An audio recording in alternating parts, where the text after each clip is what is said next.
Demain, nous sommes samedi et c'est un jour de départ en vacances. Alors, qui dit départ en vacances dit Bouchon.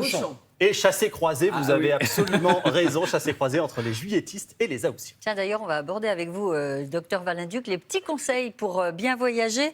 Tiens, si on a mal au dos au bout de plusieurs heures de voyage, qu'est-ce qu'on peut faire pour éviter ça? Alors, le mal de dos est souvent dû à la position maintenue, assise trop longtemps dans le temps, la vibration aussi sur la route et puis parfois un petit peu le poids. Donc, ce qu'il va falloir mettre en place, bien sûr, c'est de bien régler le poste de pilotage avant de prendre la route, donc notamment le siège, les rétros, vous connaissez, les volants, tout ça. Mais la position dans votre fauteuil est capitale. Bien être assis au fond du siège, avoir les épaules quasiment collées à proximité vraiment du dossier, les bras demi-fléchis. Parfait. Ils sont parfaits. Regardez-moi ça. C'est pas beau. On y est. Allez, on y va. Pensez également, de temps en temps, on peut également mettre un petit fauteuil, un petit coussin, pardon, dans le bas des lombaires pour respecter la courbure, parce que c'est souvent dans le bas du dos qu'on peut avoir mal. Et bien sûr, vous le savez, faites des pauses régulièrement, 1 à 2 heures, pour pouvoir aller marcher et puis en profiter pour faire des petits assouplissements au niveau des muscles et articulaires, parce que en réalité, ça peut s'enraidir et c'est pour ça que vous avez mal dans le bas du dos. Moins efficace sur les assouplissements, Thomas Hervé, si je peux me permettre. Ce que me dit le docteur, je suis les conseils. Les assouplissements en dehors de la voiture, Thomas Hervé. En dehors. Oui, alors. Cher Doc, une question. Si vraiment on a le dos bloqué, comment on fait pour sortir de la voiture sans se faire plus mal? C'est vrai que ça peut arriver, mais en fait, il faut penser à sortir de l'habitacle en tournant tout le bassin et les 2 pieds en même temps en sortant de l'habitacle. Et ensuite, vous pouvez vous aider en vraiment vous appuyant sur les rebord et permettre de sortir. On a des clowns ce matin.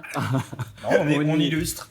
Ça, c'est vraiment, faut accompagner le mouvement. Si vous êtes en pleine crise actuellement, parce que parfois on part en vacances, le stress de la route, tout ça, et on a déjà mal au dos avant de partir, vous pouvez nous demander, enfin, vous demandez à votre médecin d'avoir une ceinture lombaire, vous savez, qui va aider à maintenir vos lombaires, à ne porter que pendant le transport. N'allez pas mettre ça toute la journée parce qu'il faut vraiment que le dos garde sa tonicité. Donc, vous pouvez l'aider juste pendant la route à porter cette ceinture.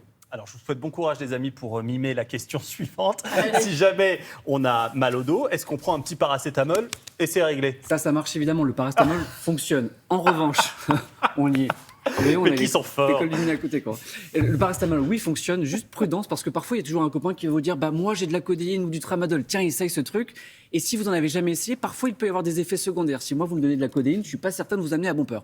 Donc, parce que parfois, ça peut faire dormir. Donc, prudence. Regardez bien sur les médicaments, sur les boîtes des médicaments. Il y a des pictogrammes qui peuvent vous dire s'il y a un état de vigilance qui peut être perturbé par la prise du médicament. Donc, regardez ça et pas d'automédication, bien sûr. Il n'y a pas que le mal de dos, hein. Il y a aussi le mal des transports. Comment on peut éviter ce phénomène en voiture? Mal des transports, ça s'explique parce qu'en réalité, le cerveau a 2 informations. Il y a la vue qui lui dit « Oh, ça bouge », et puis il y a l'oreille qui dit « Non, pas du tout, je suis en bonne position, ça ne bouge pas ». Du coup, il y a une divergence d'informations, nausées, vomissements, maux de tête. Comment on peut faire? Contrairement à ce que vous pensez, il faut des petits déjeuners avant de prendre la route, parce que si vous restez à jeun, ça peut augmenter les symptômes de mal des transports. Ensuite, on a bien sûr regardé à l'extérieur du véhicule, bien caler sa tête, ça c'est aussi très important. Il existe des médicaments qui peuvent être disponibles sans ordonnance en pharmacie pour assurer votre transport. Et pas de téléphone et de bouquins. Non, bien sûr que non. Et dernière petite chose, il y a eu une invention assez récente avec des petites lunettes dans lesquelles il y a des niveaux pour essayer de contrer ce mal des transports. Voilà, il y en a qui sont plutôt pour. Voilà, il y a dans mes passionnés qui disent que c'est génial, d'autres qui disent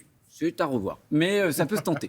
Merci beaucoup, docteur Valenduc, pour tous ces conseils. Et attention, chassé-croisé sur les routes, c'est prévu jusqu'à lundi soir. Attention.